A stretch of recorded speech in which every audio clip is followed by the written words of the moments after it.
Hello students, welcome our channel the learning lab, जहां हम आपके लिए लेकर आए हैं पैट 2025 की प्रैक्टिस सेट सीरीज। इस प्रैक्टिस सेट सीरीज के अंतर्गत प्रत्येक प्रैक्टिस सेट पेपर में 50 क्वेश्चन जीएस के सम्मिलित किए गए हैं। ये जो 50 क्वेश्चन है आपके पैट 2025 का जो न्यू पैटर्न सिलेबस पे उस पर आधारित होंगे, जिसके अंतर्गत राजनीति, इतिहास, ज्योग्राफी, जनरल साइंस और उत्तर प्रदेश स्पेशल से संबंधित सभी क्वेश्चनों को इसके अंतर्गत मेंशन किया गया है।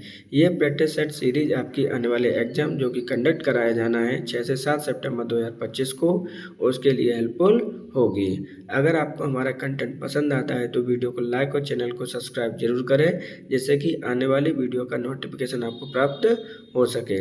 अगर आपको हमें कोई सजेशन देना है तो आप हमें कमेंट बॉक्स में सजेशन दे सकते हैं। तो चलिए देखते हैं आज के पहले प्रैक्टिस सेट पेपर का पहला क्वेश्चन। 1658 में बहादुरपुर के युद्ध में शाहजहां के दूसरे बेटे शाह शुजा को शाहजहां के किस पोते ने हराया था? मुराद बख्श, सुलेमान सिको, आलम शाह या फिर बहादुर शाह? क्वेश्चन को ध्यान से समझिए।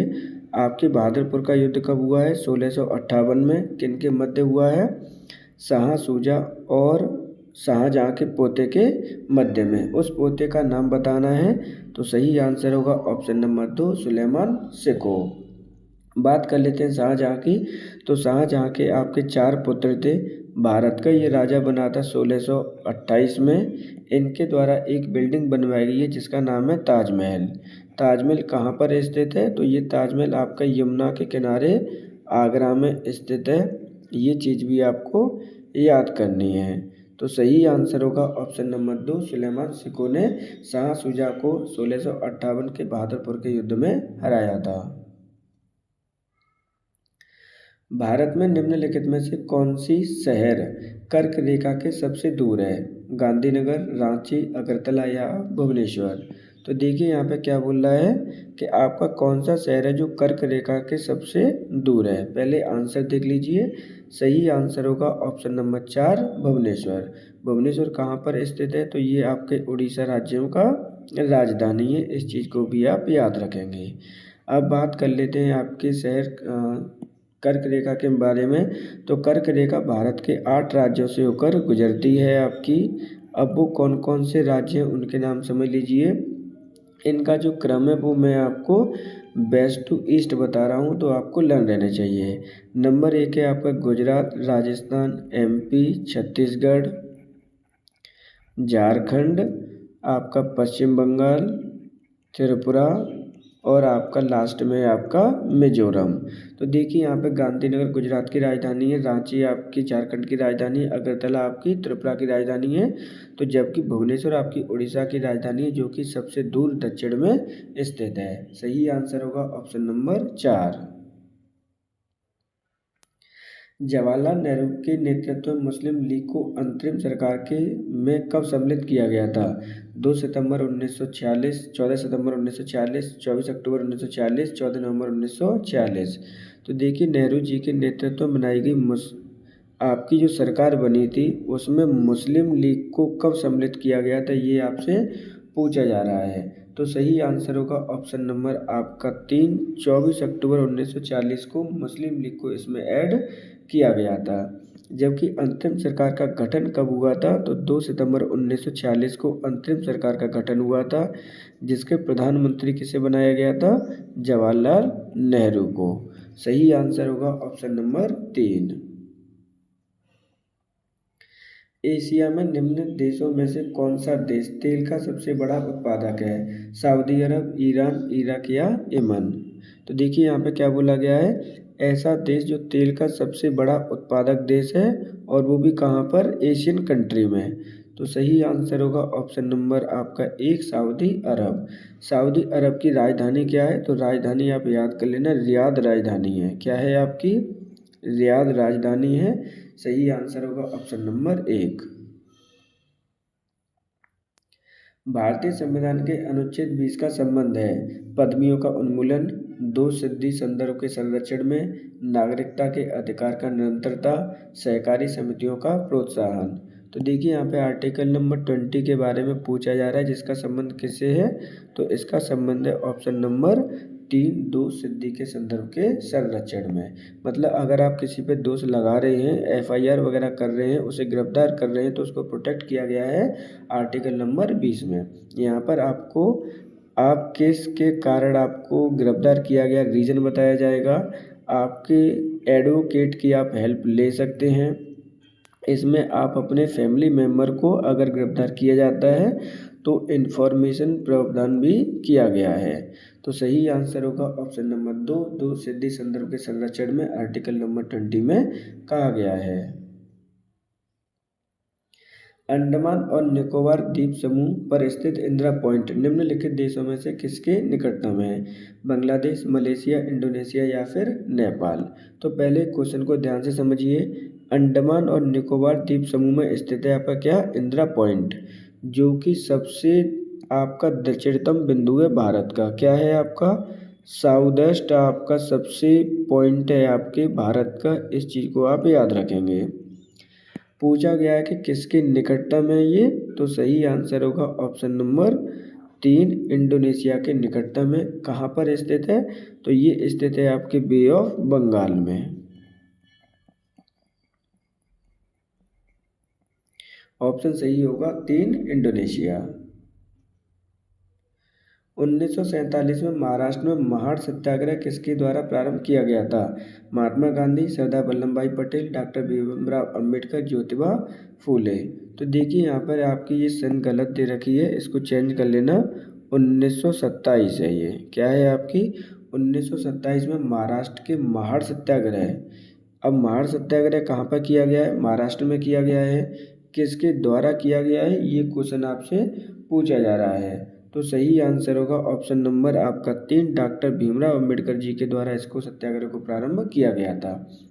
इसका मोटिव क्या था? तो मोटिव था जो आपके दलित कैटेगरी के लोग हैं, दलित लोग हैं, उनको पानी का अधिकार दिलाना। क्या अधिकार दिलाना? पानी का अधिकार दिलाना। यानी वहाँ पर एक तालाब हुआ करता था जहाँ पर बड़ी कास्ट के लोग इन्हें पानी नहीं पीने देते थे, उसके लिए आंदोलन किया गया था, जिसे हम महान सत्याग्रह कहते हैं, महाड़ सत्याग्रह कहते हैं। 1927 में किया गया है। किसके द्वारा? डॉक्टर भीमराव अंबेडकर जी के द्वारा। हिंदू पौराणिक कथाओं के अनुसार महाकाव्य रामायण में भगवान श्री राम अयोध्या के शासक थे, जो किस राज्य की राजधानी थी? हस्तिनापुर, कुरु, कलिंग या फिर कौशल। तो देखिए यहाँ पे क्या बारे में पूछा जा रहा है कि महाकाव्य रामायण के बारे में पूछा जा रहा है, जिसमें आपके श्री राम जी क्या थे? राजा थे। उस वह किस प्रांत की राजधानी थी? तो सही आंसर होगा ऑप्शन नंबर 4, कौशल देश की राजधानी थी। आज के समय ये कहाँ पर स्थित है? तो ये आपके उत्तर प्रदेश में स्थित है। जबकि हस्तिनापुर में आपका स्थित है आपका मेरठ वाला क्षेत्र है, जो आपका वो आपका क्या है? हस्तिनापुर का क्षेत्र है। कुरु जो वंश है आपका मेरठ है आपका, प्लस आपका जो दिल्ली क्षेत्र है इसमें पड़ता है। कलिंग आपका पड़ता है आपके आज के समय उड़ीसा में। इस चीज़ को भी आप याद रखेंगे। सही आंसर होगा option number 4। ICC world test championship 2025 का खिताब किस टीम ने जीता है? दक्षिण अफ्रीका, ऑस्ट्रेलिया, न्यूजीलैंड या फिर भारत। तो देखिए ICC वर्ल्ड टेस्ट चैंपियनशिप जो खेला गया था, कब खेला गया है? जून में खेला गया था। विनर कौन रहा है? तो सही आंसर होगा ऑप्शन नंबर 1, दक्षिण अफ्रीका। जबकि किसको हराया गया था? तो ये आपकी रनर अप टीम रही है ऑस्ट्रेलिया। इस चीज़ को आपको याद रखना है।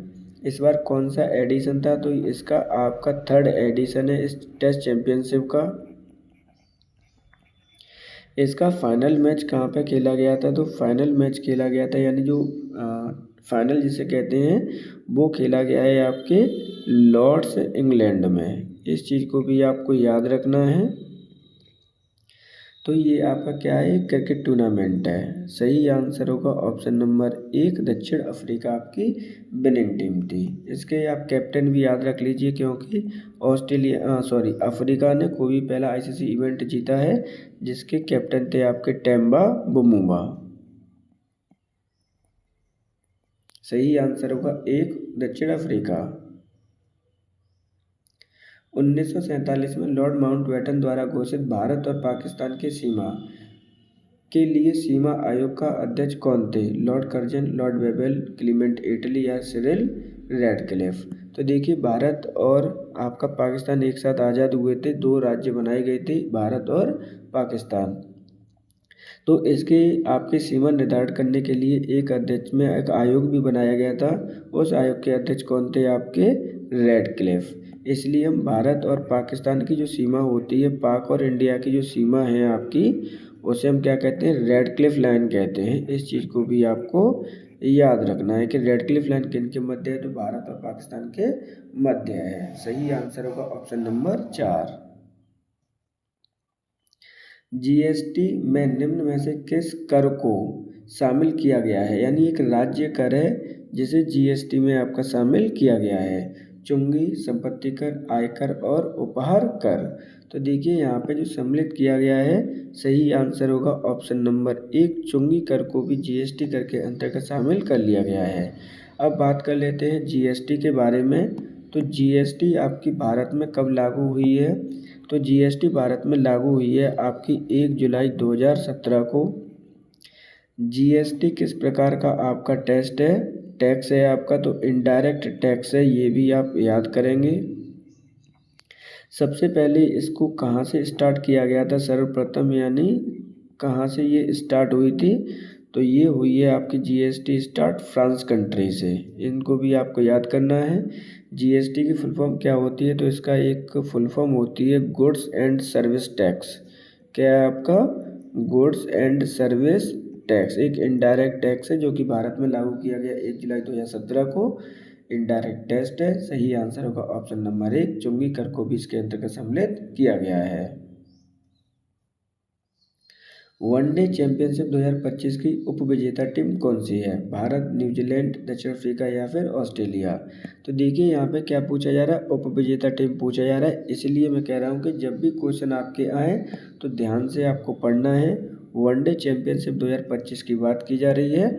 उपविजेता टीम है आपकी ऑप्शन नंबर 2, न्यूजीलैंड। जबकि विनर कौन सी टीम है? तो विनर है आपकी भारत। इम्पोर्टेंट है आपके वनडे आपके चैंपियनशिप दी कैप्टन कौन थे? तो कैप्टन सेम ही है आपके रोहित शर्मा। इनको आप याद रख लेंगे। आयोजन कहाँ पे किया गया था? तो आयोजन किया गया था इसके फाइनल मैच का दुबई में। भारत के कौन सा टाइटल है? तो ये भारत का 3rd टाइटल है, यानी चैंपियनशिप का। इस चीज़ को भी आप लर्न करेंगे। भारत पहली बार कब जीता था? तो पहली बार जीता है 2002 में। किन की कैप्टनसी में? गांगुली की कैप्टनसी में। इसको भी आप याद रखेंगे। दूसरी बार कब जीता? तो दूसरी बार जीता है 2013 में MS धोनी की कैप्टनसी में। जबकि अब जीता है 2025 में किसकी कैप्टनसी में? रोहित शर्मा की कैप्टनसी में। तो आपकी उपविजेता टीम का नाम पूछा गया था जिसका नाम है न्यूजीलैंड। भारत ने इसको जीता है। सही आंसर होगा ऑप्शन नंबर 2। चंद्रगुप्त के पुत्र का नाम बताइए जिन्होंने 298 से 272 ईसा पूर्व तक शासन किया था और संपूर्ण भारत में साम्राज्य को बढ़ाया था। हर्षवर्धन, अनिरुद्ध, बिंदुसार या फिर वसुदेव। तो देखिए, यहाँ पर चंद्रगुप्त की बात की जा रही है जो कि इनके पुत्र के बारे में पूछा गया है जिनका शासनकाल 298 से 272 ईसा पूर्व रहा है, जिन्होंने संपूर्ण भारत में का साम्राज्य बनाया। सही आंसर होगा ऑप्शन नंबर 3, बिंदुसार। अब बात कर लेते हैं बिंदुसार की। तो ये आपके 2nd किंग थे, यानी राजा थे। कौन सी डायनेस्टी के? तो ये मौर्यन डायनेस्टी है आपकी। क्या है आपकी? मौर्यन डायनेस्टी के। ये भी आपको याद रखनी है। बिंदुसार के बेटे का क्या नाम था? यानी इसका जो सन है यहाँ पर किसका नाम है? तो वो आप ग्रेट अशोका के बारे में आपने सुना ही होगा। इनके पिता का नाम है चंद्रगुप्त, जिन्होंने मौर्यन डायनेस्टी की स्थापना की थी। सही आंसर होगा ऑप्शन नंबर 3, बिंदुसार। वह कौन सी राष्ट्रीय नेता है जिन्होंने 1983 ईस्वी में कन्याकुमारी से लेकर दिल्ली के राजघाट तक पदयात्रा नामक मैराथन दूरी पैदल तय की थी? इस यात्रा का उद्देश्य भारतीय जनता के साथ संबंध को नवीनीकृत करना था। चंद्रशेखर, लालकृष्ण आडवाणी, रामविलास पासवान या VP सिंह। तो देखिए ध्यान से, वह एक राष्ट्रीय नेता हैं जिन्होंने 1983 से कन्याकुमारी से लेकर दिल्ली तक क्या की थी, आपकी पैदल यात्रा की थी, उनका नाम बताना है। तो सही आंसर होगा ऑप्शन नंबर 1 चंद्रशेखर। जून 2025 में G7 की बैठक कहाँ आयोजित की गई, अमेरिका, कनाडा, जापान या फिर जर्मनी। तो देखिए यहाँ पे क्या है कि जून 2025 में G7 की बैठक कहाँ की गई, ये क्वेश्चन पूछा गया है। सही आंसर होगा ऑप्शन नंबर 2 कनाडा में इस बैठक का आयोजन किया गया है। अब G7 क्या है, तो G7 आपकी एक संगठन है जिसमें 7 देशों का समूह है। अब कौन कौन से देश हैं इसमें, एक अमेरिका शामिल है, कनाडा शामिल है, जापान शामिल है, जर्मनी शामिल है, दूसरी पाँचवा आपका यूनाइटेड किंगडम शामिल है, नेक्स्ट आपका इसमें शामिल है वो है फ्रांस है आपका, और आपका इटली शामिल है। ये 7 देशों का संगठन है G7। बैठक की गई है आपके कनाडा में। आपके इंडिया को भी इसमें बुलाया गया था। तो इंडिया का प्रतिनिधित्व किसने किया था, तो मोदी जी के द्वारा प्रतिनिधित्व किया गया था। जबकि 2024 में इसका आयोजन कहाँ पे किया गया था, तो 2024 में इसका आयोजन रोम इटली में किया गया है। इस चीज़ को भी आप याद रखेंगे। सही आंसर होगा ऑप्शन नंबर 2 कनाडा। भारत का दक्षिणतम बिंदु क्या है, कन्याकुमारी, इंदिरा कोल, इंदिरा पॉइंट या फिर तूतीकोरन। तो देखिए जब इस तरह के क्वेश्चन आपको पूछे जाने हैं तो आपको माइंड सेट करना है कि क्या आंसर सही टिक होगा इसका। तो भारत का दक्षिणतम बिंदु जब जब पूछा जाएगा तो आप सही आंसर लगा के आएंगे इंदिरा पॉइंट। लेकिन इसी में कह दे कि आपकी मेनलैंड का आपका दक्षिणतम बिंदु कौन सा है। जब मेनलैंड की बात आ जाएगी तो उसका दक्षिणतम बिंदु होगा आपका कन्याकुमारी। छोटे छोटे से पॉइंट है जिनको आपको लर्न रखना है।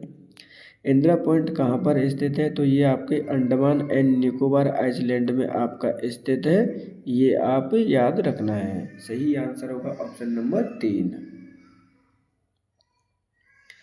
मुगल सम्राट जहांगीर ने शालीमार बाग का निर्माण कहाँ किया था, दिल्ली, बलूचिस्तान, अवध या फिर कश्मीर। तो देखिए एक तो आपको बात पता चल गई कि शालीमार बाग का जो निर्माण किया है मुगल सम्राट जहांगीर ने किया है।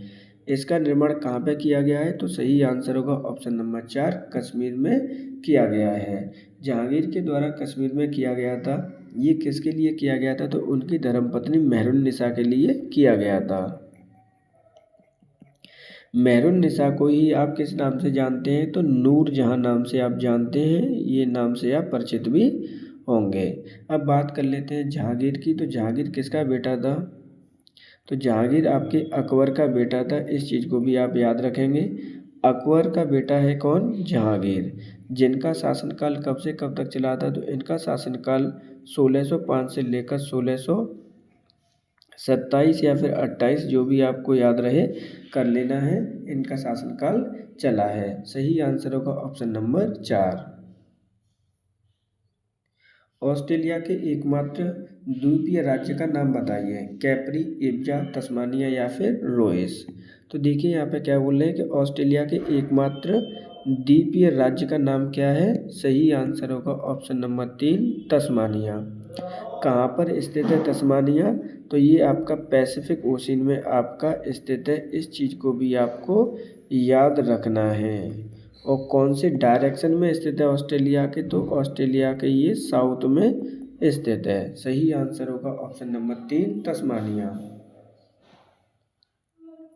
द विनर माइंडसेट पुस्तक के लेखक कौन है, सुरेश रैना, सचिन तेंदुलकर, युवराज सिंह या फिर शेन वाटसन। तो देखिए क्रिकेट प्लेयर हैं आपके। द विनर माइंडसेट के लेखक कौन है, ये क्वेश्चन पूछा गया है।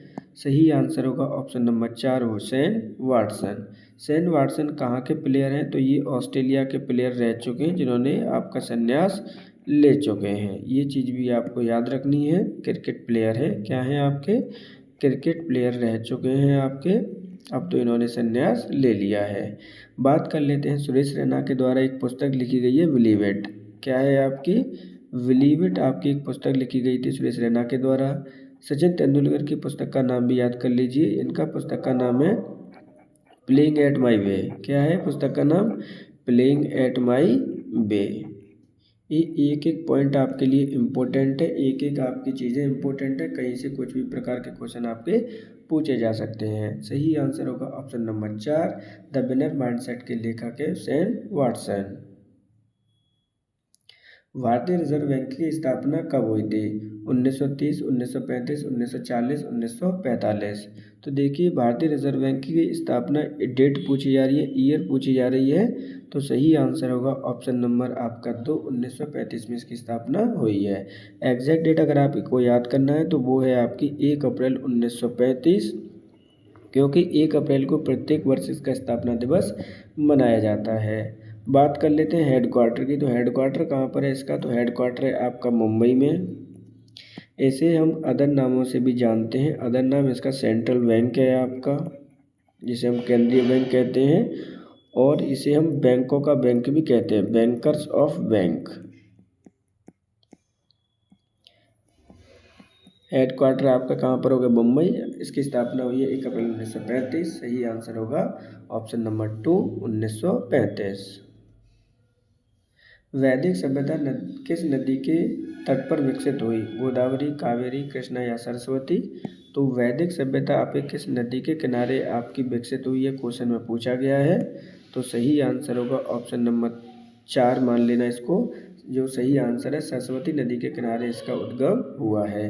वैदिक सभ्यता का उद्गम कब हुआ था? तो वैदिक सभ्यता का उद्गम हुआ है आपके हड़प्पा सभ्यता के बाद में। हड़प्पा सिविलाइजेशन के बाद में इसका उद्गम हुआ है। इस चीज़ को भी आप याद रखेंगे। सही आंसर होगा ऑप्शन नंबर 3। निम्न में से कौन सा शहर गोदावरी नदी के किनारे स्थित नहीं है? नासिक, नवसारी, नांदेड़ या फिर निजामाबाद? तो देखिए यहाँ पर आपकी गोदावरी नदी के तट पर कौन सा शहर नहीं बसा हुआ है, पहले आंसर देख लीजिए। सही आंसर होगा ऑप्शन नंबर 1, नवसारी। नवसारी कहाँ पर स्थित है? तो ये स्थित है आपके गुजरात शहर में। अब देखिए यहाँ पर जो गोदावरी नदी है वो कहाँ से निकलती है? महाराष्ट्र से इसका उद्गम होता है, और ये चली जाती है कहाँ पर? आपकी चली जाती है ईस्टर्न की तरफ, और बे ऑफ बंगाल में अपना पानी को ड्रॉप करती है। तो इसका मतलब है कि गुजरात में इसका क्षेत्र नहीं है, इसलिए आपका जो नवसारी जिला है वो आपके गुजरात राज्य में स्थित है और इसके किनारे पर स्थित नहीं है। बात कर लेते हैं नासिक की, तो ये आपका महाराष्ट्र में स्थित है, जहाँ पर आपके प्रत्येक 12 वर्ष के बाद में महाकुंभ का आयोजन किया जाता है गोदावरी नदी के किनारे पर। सही आंसर होगा ऑप्शन नंबर 2, नवसारी। निम्नलिखित में से कौन सम्मिलित नहीं है? देखिए एक तरफ आपकी पुस्तक दे रखी है, दूसरी तरफ आपके राइटर दे रखे हैं, जिनको आपको लर्न करना ही करना है। अक्सर करके क्वेश्चन आपके पूछे जाने ही हैं। क्वेश्चन पूछा गया कौन सम्मिलित नहीं है? सहदावा, चेतन भगत, नए भारत का सांबे, नरेंद्र मोदी, जेवा an accidental super hero, Huma Qureshi, Modi का बनारस, TN शेषन? तो सही आंसर होगा ऑप्शन नंबर 1, सहदावा के लेखक चेतन भगत ना होकर कौन है? मुनव्वर राणा। याद रख लेना, क्योंकि इनका हाल ही में क्या हुआ है? डेथ हुई है। इनके द्वारा लिखी गई है सहदावा। इसी को आपका लास्ट ईयर हिंदी साहित्य का पुरस्कार भी प्रदान किया, ज्ञानपीठ पुरस्कार प्रदान किया गया था। इसलिए आपको इम्पोर्टेंट है लर्न करना भी। सही आंसर होगा ऑप्शन नंबर 1, सहदावा। नेशनल स्टॉक एक्सचेंज का मुख्यालय कहाँ स्थित है? चेन्नई, दिल्ली, मुंबई या फिर बेंगलुरु? तो देखिए इसे हम NSE कहते हैं, नेशनल स्टॉक एक्सचेंज का मुख्यालय आपसे पूछा गया है।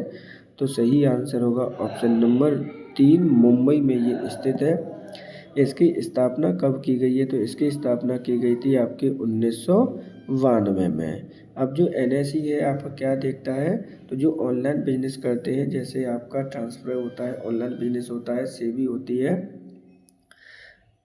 तो उसको देखती है कौन? आपकी NSE, जिसका मुख्यालय है मुंबई में।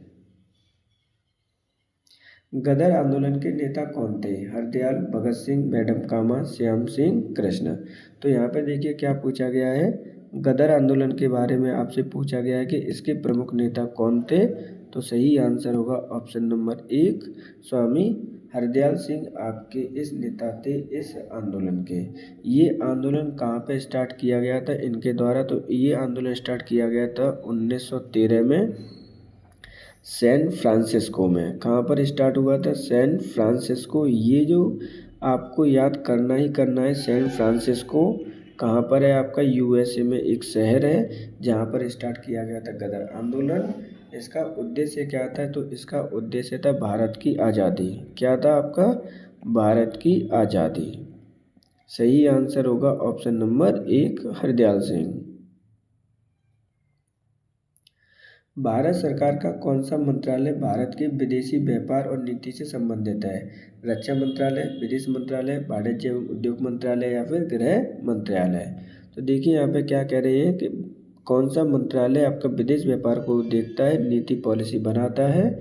सही आंसर होगा ऑप्शन नंबर 3 वाणिज्य एवं उद्योग मंत्रालय। जबकि रक्षा मंत्रालय क्या देखता है? तो बॉर्डर की सिक्योरिटी वगैरह देखता है रक्षा मंत्रालय आपका। अलग अलग पर्पज़ होते हैं इन सब के। विदेश मंत्रालय क्या देखता है? तो ये आपकी फॉरेन पॉलिसी बनाता है आपकी, जबकि जो जनरली पॉलिसीज होती है वो। गृह मंत्रालय क्या देखता है? तो गृह मंत्रालय आपके जितने भी होम के अंतर्गत, भारत के अंतर्गत जो सेंट्रल लेवल पे चीज़ें होती हैं उसे देखता है गृह मंत्रालय। अब गृह मंत्रालय का जो गृह मंत्रालय किसके पास है अभी? तो ये है अमित शाह जी के पास। याद कर लीजिए, इम्पोर्टेंट है। डिफेंस सिक्योरिटी किसके पास है आपकी? रक्षा मंत्रालय किसके पास है? तो राजनाथ सिंह जी के पास है आपका। जो सबसे ज़्यादा इम्पोर्टेंट है विदेश मंत्री वो है एस जयशंकर। क्या है आपके? एस जयशंकर को लर्न करना ही करना है, इस चीज़ पर आप ध्यान रखना। सही आंसर होगा ऑप्शन नंबर 3 वाणिज्य एवं उद्योग मंत्रालय। वेलकम टू पैराडाइज पुस्तक के लेखक कौन है? ट्विंकल खन्ना, नरेंद्र मोदी, हुमा कुरैशी, मुनव्वर राणा? तो देखिए वेलकम टू पैराडाइज की जो लेखक है वो कौन है, क्वेश्चन पूछा गया है। सही आंसर होगा ऑप्शन नंबर 1 ट्विंकल खन्ना। ट्विंकल खन्ना कौन है आपकी? तो ये आप ऑलरेडी जानते ही होंगे अक्षय कुमार को। अक्षय कुमार एक बॉलीवुड अभिनेता हैं जिनकी पत्नी है आपकी ट्विंकल खन्ना। इनके द्वारा ही आपकी पुस्तक लिखी गई है वेलकम टू पैराडाइज। अब बात कर लेते हैं मोदी जी के बारे में। तो मोदी जी आपके भारत के पीएम है। इनकी एक पुस्तक अक्सर करके आती है आपकी। हुमा कुरैशी क्या है? तो हुमा कुरैशी भी आपकी ये क्या है? बॉलीवुड एक्ट्रेस हैं आपकी। इनको याद करना ही करना है आपकी। इनके द्वारा एक पुस्तक भी लिखी गई थी, जीवा द एक्सीडेंटल हीरो। और नेक्स्ट आपके मुनव्वर राणा, इनकी तो आपको शहदाबा ऑलरेडी पीछे क्वेश्चन में आप सॉल्व कर चुके हैं। सही आंसर होगा ऑप्शन नंबर 1 ट्विंकल खन्ना। भारत का संविधान भारत के महान्यायवादी की नियुक्ति का अधिकार किसको देता है? प्रधानमंत्री, राष्ट्रपति, मुख्य न्यायाधीश या फिर राज्यसभा? तो देखिए आपके महान्यायवादी की नियुक्ति किसके द्वारा की जाती है? डायरेक्ट क्वेश्चन आपका ये पूछा गया है। तो सही आंसर है ऑप्शन नंबर 1 राष्ट्रपति महोदय जी के द्वारा भारत के महान्यायवादी की नियुक्ति की जाती है। किस आर्टिकल के अंतर्गत की जाती है? तो आर्टिकल नंबर 76 के अंतर्गत आपकी की जाती है इसकी नियुक्ति। किसके द्वारा? राष्ट्रपति महोदय जी के द्वारा। अब ये होता कौन है महान्यायविद? वो समझ लीजिए, जो भी आपकी सरकार होती है उसका कानून अधिकारी होता है। क्या है? सरकार का कानूनी अधिकारी होता है या लीगल एडवाइज़र होता है। इस चीज़ को भी आप याद रखेंगे। सही आंसर होगा ऑप्शन नंबर 2। भारत का मूल रूप संविधान किसके द्वारा हाथ से लिखा गया था? रफ़ी अहमद किदवई, बी कैलाशनाथ काटज, प्रेम बिहारी नारायण राजदा, कन्हैया लाल मानिकलाल मुंशी? तो देखिए जब जब इस क्वेश्चन को आएगा मूल संविधान की बात की जाएगी कि हाथ से किसने लिखा है, तो सही आंसर होगा ऑप्शन नंबर 3 आपका प्रेम बिहारी नारायण राजदास जी के द्वारा ये संविधान लिखा गया है। अब बात कर लेते हैं कि संविधान सभा के बारे में, क्योंकि उन्हीं लोगों ने इसको लिखा था, उसका ये एक पार्ट है। तो संविधान सभा की स्थापना कब हुई थी? तो संविधान सभा की स्थापना हुई थी आपके 9 दिसंबर 1946 को। ये चीज़ भी आपको याद रखनी है, इम्पोर्टेंट है, कई बार यहाँ से क्वेश्चन पूछे भी गए हैं। अब बात कर लेते हैं कि बहुत से लोग कहते हैं कि अम्बेडकर जी के बारे में। तो अम्बेडकर जी के बारे में अगर हम बात करते हैं तो उन्हें क्या बनाया गया था? तो ड्राफ्टिंग कमेटी का अध्यक्ष बनाया गया था। क्या बनाया गया था? ड्राफ्टिंग कमेटी के प्रेसिडेंट बनाया गया था उनको। ये चीज़ आपको लर्न करनी है। अगर हम जनरली देखते हैं तो फादर ऑफ इंडियन कॉन्स्टिट्यूशन कौन है? फादर ऑफ भारतीय संविधान या इंडियन कॉन्स्टिट्यूशन, तो हम अम्बेडकर जी को ही नॉमिनेट करते हैं, क्योंकि वो ड्राफ्टिंग कमेटी के अध्यक्ष थे और ड्राफ्टिंग कमेटी ने ही भारतीय संविधान को फाइनल प्रिंट को तैयार किया था।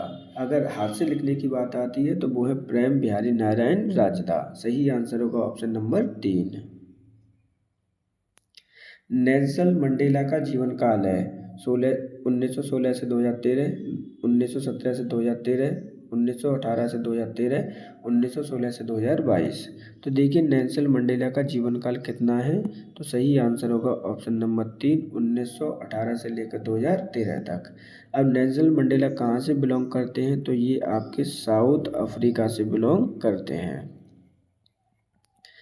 इन्हें साउथ अफ्रीका का गांधी भी कहा जाता है। साउथ अफ्रीका में गांधी जी की इन्हें उपाधि दी गई है, साउथ अफ्रीका का गांधी। इन्होंने रंगभेद नीति के विरुद्ध आपका केस लड़ा था और लगभग आपके 25 वर्ष तक आपके कहाँ पे रहे थे, ये आपके जेल में रहे थे। तो इनकी मृत्यु कब हुई थी, 2013 में। जन्म हुआ था आपका 1918 में। सही आंसर होगा ऑप्शन नंबर 3। भारत का ऐसा पहले कौन सा राज्य है जिसने मोबाइल आधारित वोटिंग प्रणाली स्टार्ट की है। देखिए यहाँ पे प्रणाली नहीं है, चेंज कर लेना, क्या है, प्रणाली है ये। डायरेक्ट क्वेश्चन समझा देता हूँ आपको। भारत ऐसा पहला कौन सा राज्य है जिसने मोबाइल आधारित वोटिंग प्रणाली प्रारंभ की है आपकी। तो सही आंसर कौन सा हुआ, केरल, तमिलनाडु, बिहार या फिर झारखंड। तो सही आंसर होगा ऑप्शन नंबर 3, बिहार राज्य ने आपकी ई मोबाइल प्रणाली वोटिंग में स्टार्ट की है। अब बिहार के सीएम कौन है, तो बिहार के सीएम है आपके नीतीश कुमार, जिसकी राजधानी क्या है आपकी, तो बिहार की राजधानी है आपकी पटना। अच्छा, बिहार का जो क्वेश्चन है आप उसे समझ लीजिए। हाल ही में आपके जो नीतीश कुमार जी, उन्होंने TRE 4 के लिए आप एक ट्वीट किया है कि बहुत जल्द आने वाली है। जो बच्चे आपके NCERT जियोग्राफी पढ़ना चाहते हैं तो ऑलरेडी आपके चैनल पर उपलब्ध है, आप वहां पर जाकर देख सकते हैं। इसी तरह से अगर आपको बिहार स्पेशल के करंट अफेयर्स सॉल्व करना है तो ऑलरेडी लास्ट 6 मंथ का करंट अफेयर्स चैनल पर उपलब्ध है, आप उसे भी जाकर देख सकते हैं। सही आंसर होगा ऑप्शन नंबर 3, बिहार। चार मीनार कहाँ स्थित है, जयपुर, आगरा, अजमेर या हैदराबाद। तो चार मीनार आपकी कहाँ स्थित है, एक बिल्डिंग है या एक मस्जिद है जो स्थित है आपके हैदराबाद में। और हैदराबाद किस राज्य में आता है, तो ये है आपका तेलंगाना। तो सही आंसर होगा ऑप्शन नंबर 4। ध्यान रखना, तेलंगाना की अगर हम बात कर रहे हैं तो तेलंगाना आपका पहले 29th स्टेट्स था आपके इंडिया का, लेकिन आपके 2019 के बाद में फिर से ये 28th स्टेट हो गया है।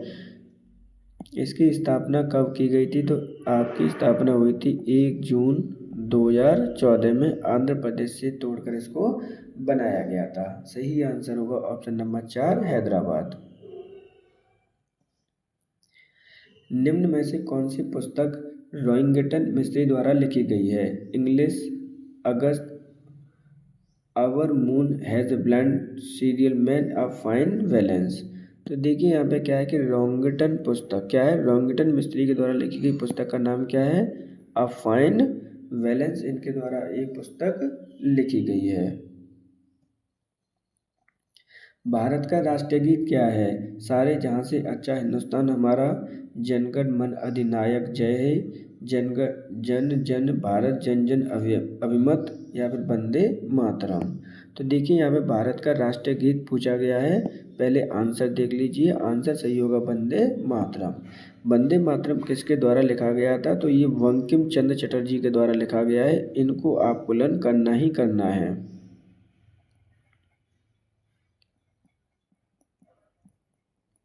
चंद्र चटर्जी के द्वारा इसको लिखा गया है, इनको लर्न करना ही करना है। अब बात कर लेते हैं, 2 पॉइंट आते हैं जब भी आप इंग्लिश में, अगर हिंदी में कंफ्यूज होते हैं तो इंग्लिश में लर्न कर लेना। एक तो होता है आपका नेशनल सॉन्ग, क्या है, नेशनल सॉन्ग। दूसरा है नेशनल एंथेम। अगर एंथेम की बात आती है तो वो जनगण मनगण होता है आपका, जबकि सॉन्ग की बात आती है तो वो वंदे मातरम होता है। वंदे मातरम लिखा गया है बंकिम चंद्र चटर्जी के द्वारा। जनगण मन अधिनायक लिखा गया है आपका रविन्द्रनाथ जी के द्वारा। दोनों ही आपको याद करने हैं, इम्पोर्टेंट है। सही आंसर होगा ऑप्शन नंबर 4 वंदे मातरम। विश्व का पहला 3D प्रिंटेड ट्रेन स्टेशन किस देश ने बनाया है? दक्षिण कोरिया, चीन, जापान या वियतनाम? तो आपका विश्व का पहला 3D प्रिंटेड रेलवे स्टेशन किसने बनाया है, किस देश ने बनाया है? सही आंसर होगा ऑप्शन नंबर 3 जापान ने। जापान की राजधानी क्या है? तो जापान की राजधानी आपकी टोक्यो है। जापान जो देश स्थित है वो पैसिफिक ओशन में आपका स्थित है। सही आंसर होगा option number 3 Japan. Vaidyanath Mishra किस कवि का मूल नाम है? नरेंद्र शर्मा, प्रसाद, नागार्जुन या केदारनाथ अग्रवाल? तो देखिए यहाँ पे वैद्यनाथ मिश्र कौन से कवि का मूल नाम है? तो सही आंसर होगा ऑप्शन नंबर 3 नागार्जुन का। अब नागार्जुन किस काल के माने जाते हैं? तो ये इम्पोर्टेंट है, याद रखना ही रखना है, ध्यान रखना। ये मिडिवल हिस्ट्री में आते हैं। किस में आते हैं? आपके मिडिवल हिस्ट्री में आते हैं। सही आंसर होगा ऑप्शन नंबर 3। साप्ताहिक चार्ली हेब्डो कहाँ से प्रकाशित की जाता है? लंदन, पेरिस, न्यूयॉर्क या फिर बर्लिन? तो देखिए यहाँ पे क्या है कि साप्ताहिक एक पत्रिका है जिसका नाम है आपका चार्लो हेब्डो। कहाँ से प्रकाशित की जाती है? सही आंसर होगा ऑप्शन नंबर 2 पेरिस से ये आपकी प्रकाशित की जाती है। पेरिस कहाँ पर है? तो ये फ्रांस की राजधानी है। अब जो इम्पोर्टेंट है वो समझ लीजिए। फ्रांस की राजधानी है, कैपिटल है। ये किस नदी के किनारे बसा हुआ है? तो ये सीन नदी के किनारे आपका बसा हुआ है। सही आंसर होगा ऑप्शन नंबर 2। 17th ग्रीष्मकालीन पैरालंपिक गेम्स का आयोजन कहाँ किया गया? पेरिस, लॉस एंजलिस, टोक्यो या फिर लंदन? तो 17th ग्रीष्मकालीन पैरालंपिक गेम्स का आयोजन कहाँ पे किया गया है? सही आंसर होगा ऑप्शन नंबर 1 पेरिस में इसका आयोजन किया गया था। पेरिस किसकी राजधानी है? तो ये फ्रांस की राजधानी है। इस चीज़ को आप लर्न कर लेना और यहाँ से क्वेश्चन आपके आने ही आने हैं, ये बात भी आप ध्यान रखनी है। किस नदी के किनारे स्थित है? तो ये सीन रिवर के किनारे स्थित है और यहीं पर आपके पैरालंपिक्स गेम्स का आयोजन किया गया था। अब भारत का स्टेटस देख लेते हैं आपके पैरालंपिक्स गेम्स में। तो भारत ने टोटल आपके 29 मेडल जीते हैं, जिसमें जो सबसे ज़्यादा इम्पोर्टेंट है वो है अवनी लेखरा जी हैं। क्या है? अवनी लेखरा जी आपके सबसे इम्पोर्टेंट हैं, क्योंकि इन्होंने गोल्ड मेडल जीता है। क्या जीता है? आपका गोल्ड मेडल जीता है। अब इम्पोर्टेंट इसलिए है कि उन्होंने लगातार 2 गोल्ड मेडल जीते हैं। 2020 में भी जीता था टोक्यो ओलंपिक में और 2024 में भी जीता है पेरिस पैरा ओलंपिक गेम्स में। इसलिए ये आपके इम्पोर्टेंट है। और ये किससे बिलोंग करती हैं? तो ये आपके शूटिंग से बिलोंग करती हैं। सही आंसर होगा ऑप्शन नंबर 1 पेरिस। विश्व का सबसे बड़ा बौद्ध मंदिर कहाँ स्थित है? भारत, इंडोनेशिया, जापान या फिर चीन? तो देखिए विश्व का सबसे बड़ा बौद्ध मंदिर की बात की जा रही है। सही आंसर होगा ऑप्शन नंबर 2 इंडोनेशिया में सबसे बड़ा बौद्ध मंदिर स्थित है। अब और इंडोनेशिया में कहाँ पर स्थित है? तो ये आपके जकार्ता के पास स्थित है। कहाँ स्थित है? जकार्ता के पास, जो कि क्या है आपकी कैपिटल है इंडोनेशिया की। अब बौद्ध धर्म के संस्थापक की बात कर लेते हैं। तो ये भगवान गौतम बुद्ध जी के द्वारा इसकी स्थापना की गई है। अब जो बौद्ध हैं आपके गौतम बुद्ध, वो कौन से तीर्थंकर थे? तो आपके 24 तीर्थंकर थे जिन्हें ज्ञान प्राप्त हुआ था बौद्ध गया में। अब बौद्ध गया कहाँ पर स्थित है? तो बौद्ध गया स्थित है आपके बिहार राज्य में। सही आंसर होगा ऑप्शन नंबर 2 इंडोनेशिया। नोबेल का शांति पुरस्कार 2024 किसे प्रदान किया गया है?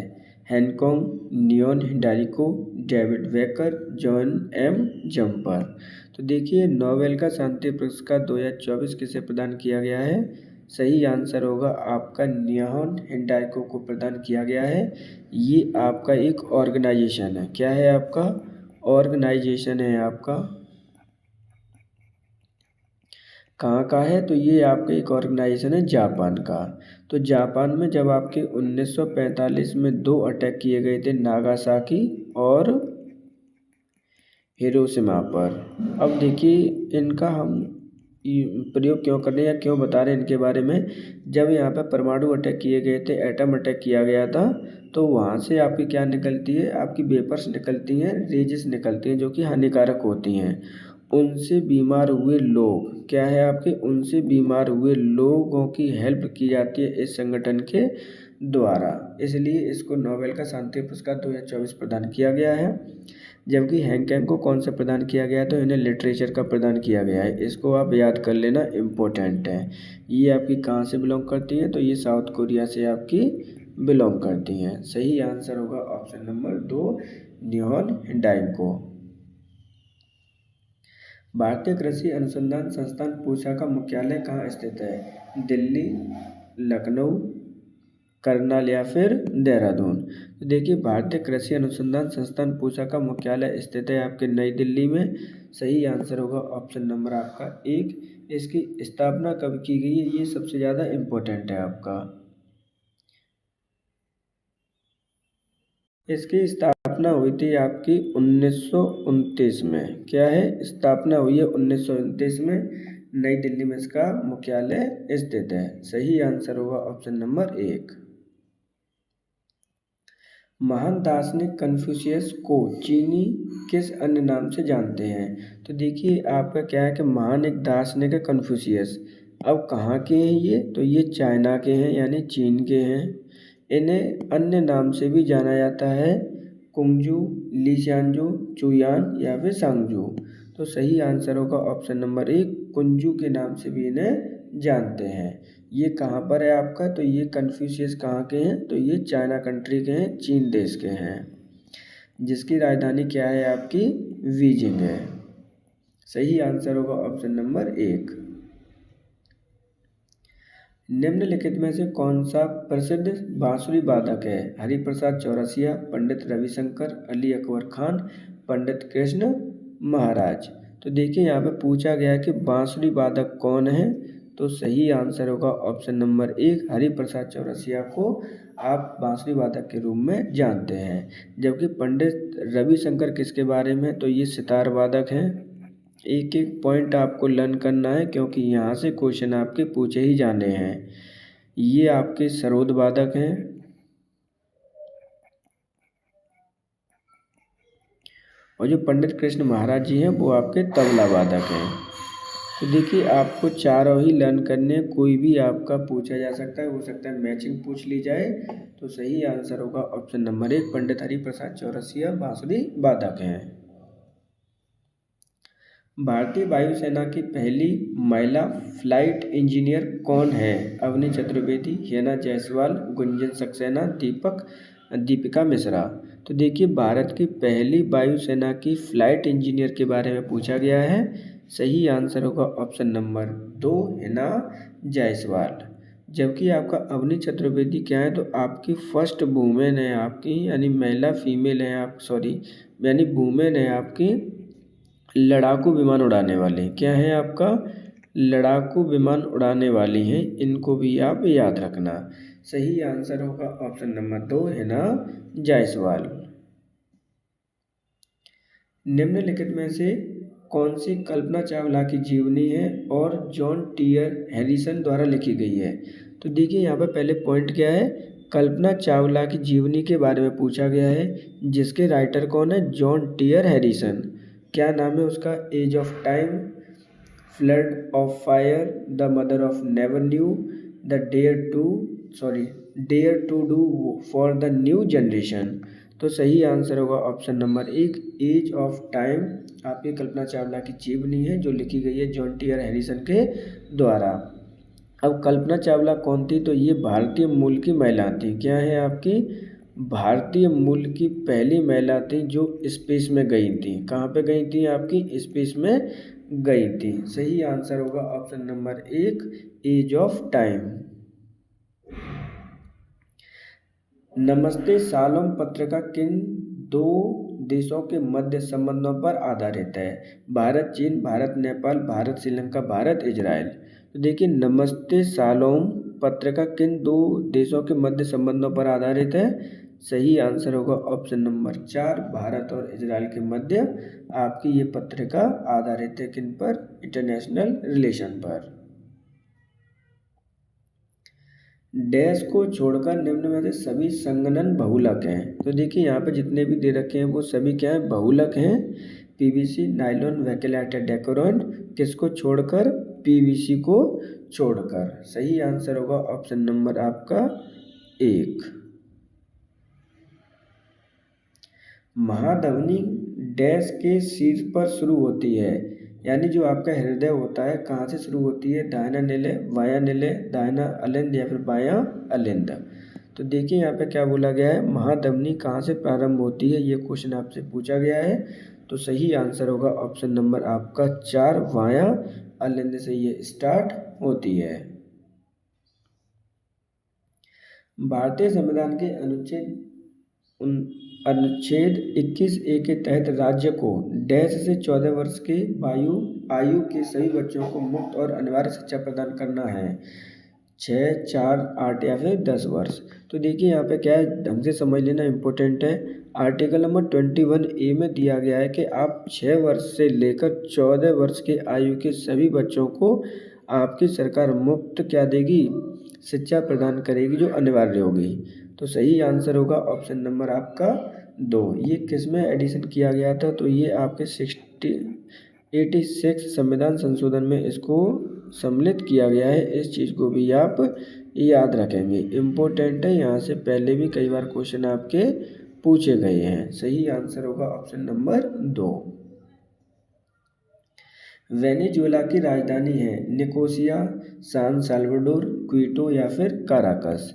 तो जो आपका वेनेजुएला की राजधानी पूछी गई है, सही आंसर होगा ऑप्शन नंबर 4, काराकस। अब वेनेजुएला कहाँ पर स्थित है? तो ये आपका स्थित है साउथ अमेरिका महाद्वीप में। सही आंसर होगा ऑप्शन नंबर 4। इस प्रकार आज की जो पहला टेस्ट है हमारे 50 क्वेश्चन जीएस के कंप्लीट होते हैं।